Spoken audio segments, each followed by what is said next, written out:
কয়েকদিন ধরে এই রাজ্যে কি কি হলো আমি একটু হিসাব আপনাদের দিই। 13ই জানুয়ারি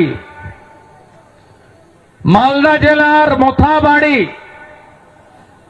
রাজ্যের রাষ্ট্রমন্ত্রী সাবিনা ইয়াসমিন তার উপস্থিতিতে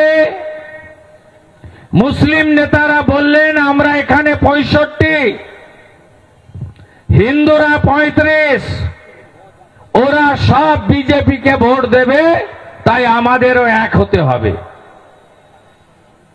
এবং কি ধরনের কুৎসা, বিজেপি নাকি এলে দাঁড়ি রাখা যাবে না। এই তৃণমূলী লোকেদের জিজ্ঞেস করব, 20টা রাজ্যে বিজেপি এনডিএ আছে, কোথায় কোন মানুষ দাঁড়ি রাখতে পারে না, ধর্ম পালন করতে পারে না, তার একটা উদাহরণ দিতে পারবেন? পারবেন না।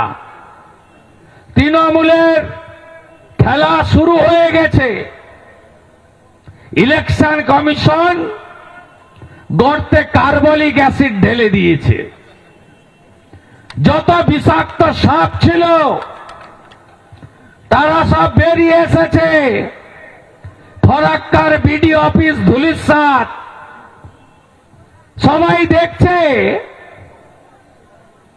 মনিরুলের নেতৃত্বে, এমএলএর নেতৃত্বে ভাঙচুর, আর বিডিওর চোখে নেবা হয়ে গেছে। তিনি বলছেন আননোন এফআইআর। কালকে চাকুলিয়াতে একই দৃশ্য, গোটা রাজ্য জুড়ে রোহিঙ্গা বাংলাদেশি অবৈধ অনুপ্রবেশকারীদের এই বাংলায়, এই ভারতে রাখার জন্য মরিয়া প্রয়াস, এসআইআর কে বানচাল করব।